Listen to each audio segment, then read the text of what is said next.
Bonjour à tous et bienvenue sur votre chaîne YouTube académique Canal BIA.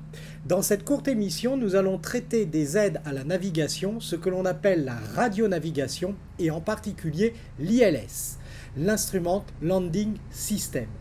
C'est un dispositif d'atterrissage aux instruments qui permet de réaliser des atterrissages des aéronefs civils par mauvaise visibilité.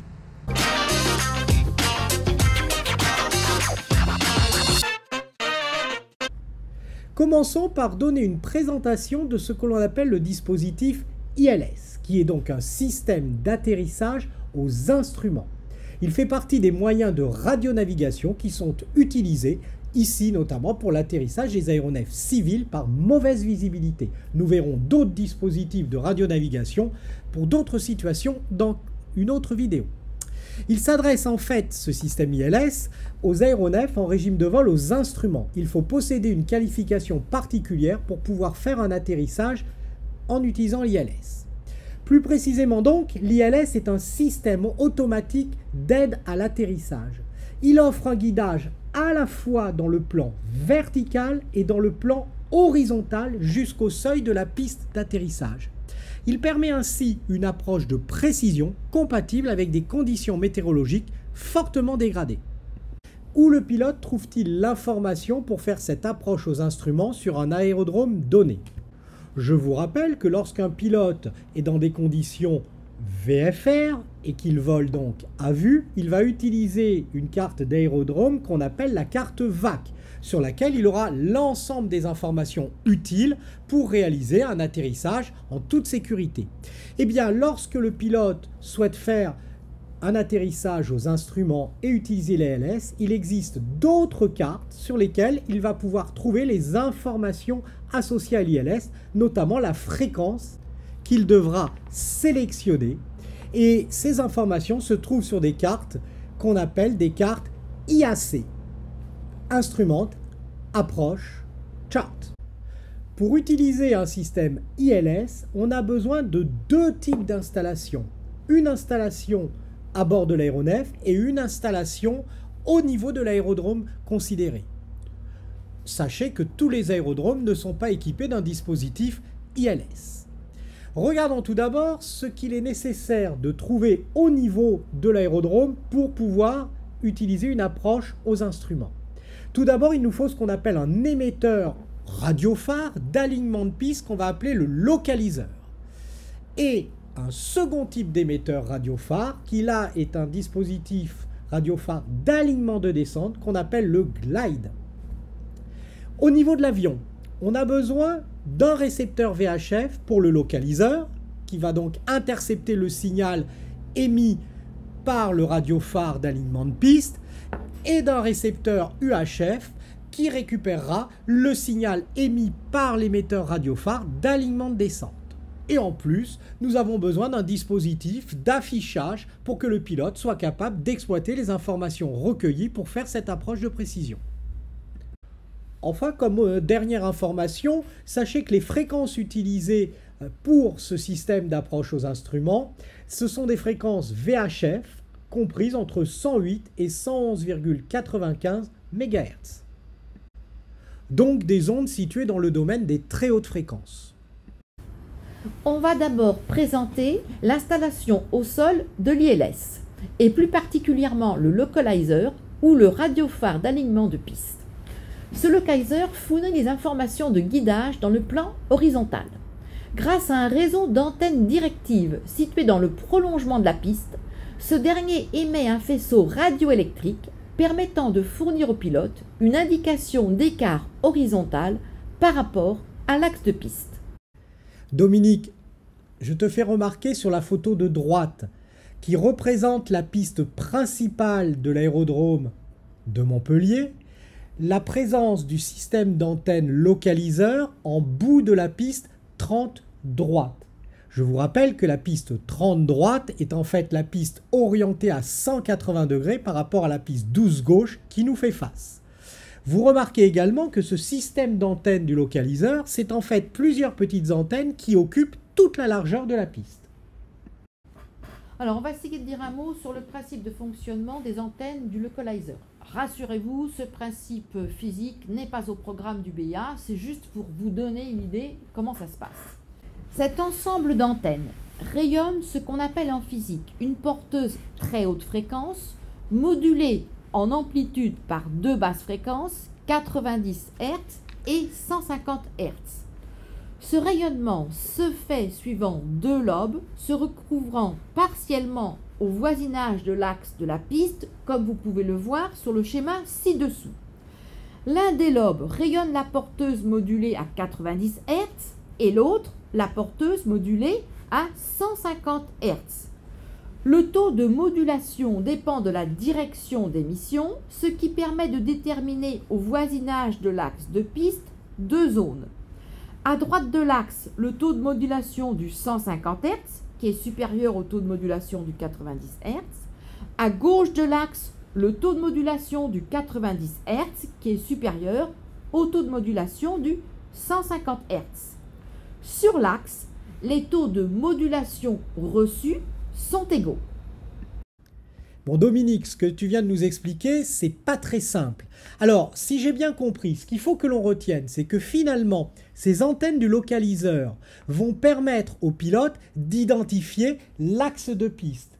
Et que finalement, grâce à un système que l'on va voir dans la suite de cette émission, le pilote saura, grâce à ces antennes localiseurs, s'il se trouve sur l'axe de piste, à droite de l'axe de piste ou à gauche de l'axe de piste. Par contre, pour le moment, nous n'avons aucune information si on se trouve dans le bon plan de descente. C'est-à-dire que l'on peut être sur l'axe de piste, mais trop haut ou trop bas. Ça va être le rôle de la seconde antenne au sol qu'on appelle le glide. Alors, comme vient de le dire Nicolas, on va maintenant s'intéresser à la deuxième installation au sol pour comprendre le fonctionnement d'ILS, le glide ou le radiophare d'alignement de descente. Le glide fournit au pilote une information d'écart par rapport au plan de descente. Il émet des faisceaux radioélectriques dans le prolongement de l'axe de piste, permettant de fournir au pilote une indication d'écart vertical par rapport à la pente de plan de descente nominale. Alors, sur la photo de droite et en bas à gauche, vous pouvez voir deux antennes de glide.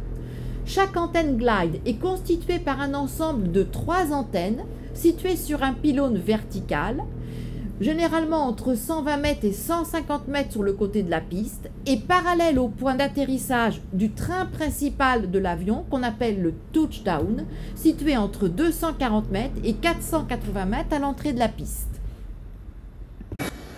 Vous voyez ici un Airbus A350 en phase d'atterrissage sur la piste principale de l'aéroport de Perpignan. Et vous voyez au fond de l'image le glide. Une petite précision, le réglage de l'antenne glide est effectué de telle façon que le faisceau passe à 50 pieds au-dessus du seuil de piste. Le principe de fonctionnement des antennes du glide est le même que le principe de fonctionnement des antennes du LOC. Mais cette fois-ci, tout se passe dans un plan vertical et non plus dans un plan horizontal.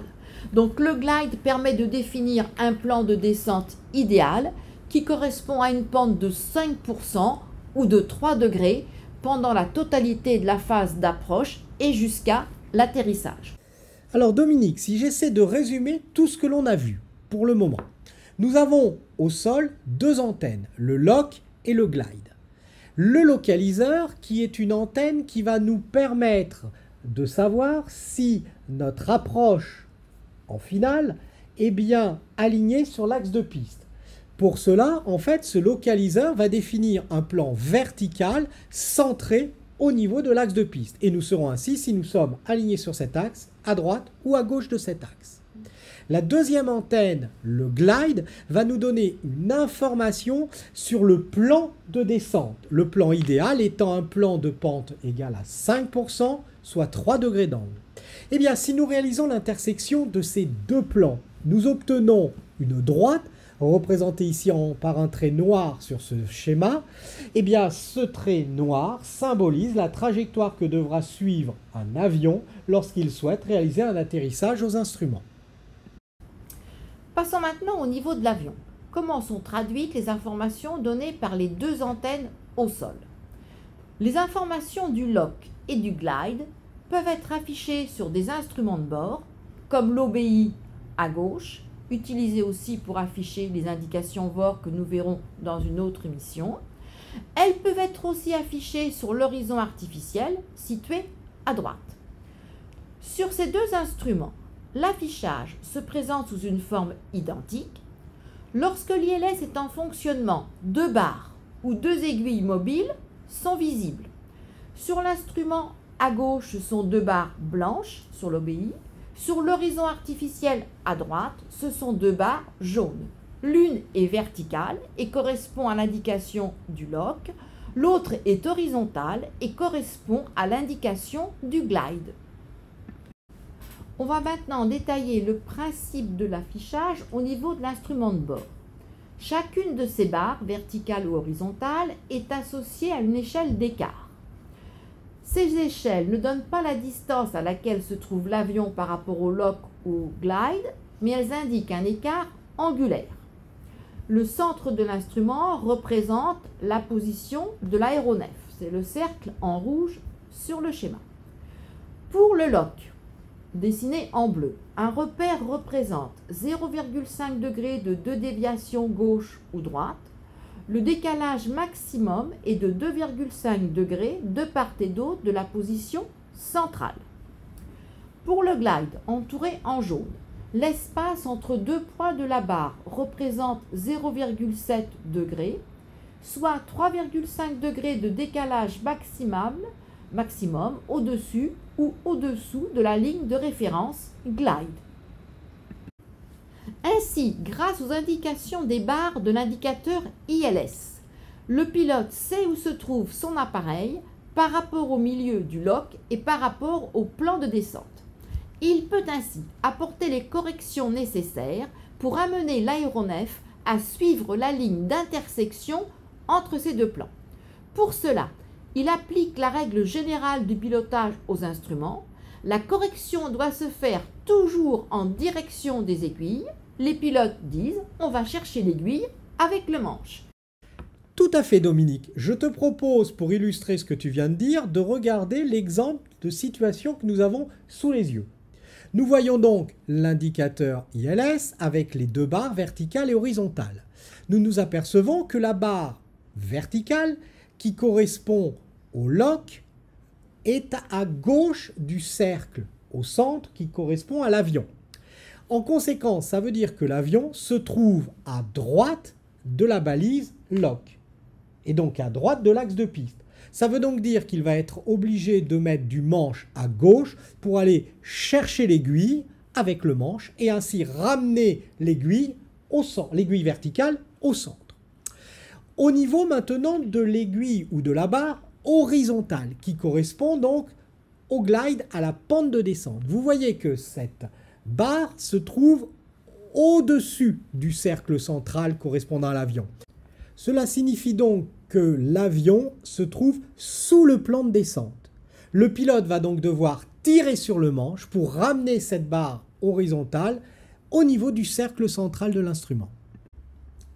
Lorsque les deux aiguilles sont croisées au centre de l'indicateur, cela signifie que l'aéronef est à la fois sur l'axe central du localiseur, c'est-à-dire aligné sur l'axe de piste, et sur le bon plan de descente, c'est-à-dire une pente de 5% ou un angle de 3 degrés. Le travail du pilote à présent consiste alors à maintenir ces deux aiguilles dans leur position centrale jusqu'au toucher du train principal sur la piste. Alors pour terminer, voici quelques situations pour comprendre comment fonctionnent les indications ILS sur le tableau de bord. Alors vous avez représenté un plan vertical qui contient l'axe de piste, qui correspond au lock, et vous avez un plan idéal de descente qui correspond au glide. On va analyser cette image en prenant les avions 3 par 3. Si on considère les avions 1, 4 et 7, ils sont tous les trois situés à gauche du plan qui contient l'axe de piste. Pour cette raison, la barre du lock se trouve à droite sur le 1, le 4 et 7 au niveau des instruments de bord. la barre verticale. Maintenant, considérons les avions 3, 6 et 9. Ils sont tous les trois situés à droite du plan vertical contenant l'axe de piste. Pour cette raison, la barre du lock vertical se trouve à gauche sur les trois instruments de bord 3, 6 et 9. Considérons maintenant les avions 2, 5 et 8. Ils sont tous les trois situés dans le plan vertical contenant l'axe de piste. Pour cette raison, au niveau de l'instrument de bord, la barre verticale qui correspond au lock se trouve au milieu. Elle est centrée avec l'aéronef. Considérons maintenant la barre horizontale associée au glide, c'est-à-dire à la pente de descente. Si on sélectionne les avions 1, 2 et 3, on voit qu'ils sont tous situés au-dessus du plan de descente. C'est la raison pour laquelle la barre horizontale est située en dessous par rapport à la position de l'aéronef. Si maintenant on considère les avions 7, 8 et 9, on voit qu'ils sont tous en dessous du plan de descente. C'est la raison pour laquelle sur les instruments de bord 7, 8 et 9, la barre horizontale du glide se trouve au-dessus du centre de l'aéronef. Si maintenant on considère les avions 4, 5 et 6, ils sont situés dans le plan de descente idéal. C'est la raison pour laquelle la barre du glide est horizontale et passe par le centre de l'aéronef. La situation idéale ici, c'est la 5. En effet, pour l'avion numéro 5, il est situé dans le plan de descente idéal et il est situé sur l'axe de la piste. Donc la barre verticale passe par le centre et la barre horizontale passe aussi par le centre.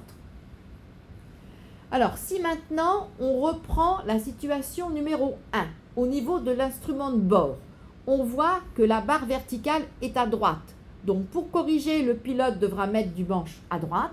On voit que la barre horizontale est en dessous, donc le pilote devra pousser sur le manche.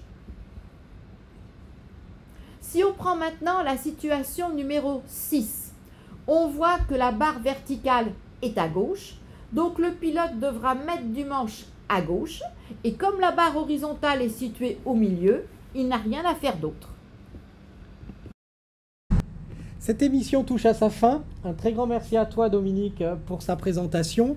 Et pour terminer, nous vous proposons de vivre en temps réel une approche ILS sur la piste 30 droite de l'aéroport de Montpellier. Cette courte vidéo a été réalisée par un élève en présence de Xavier Berthaud, pilote instructeur de l'Aéroclub de l'Hérault. Un très grand merci à lui. Très bonne fin d'émission à tous et à très bientôt.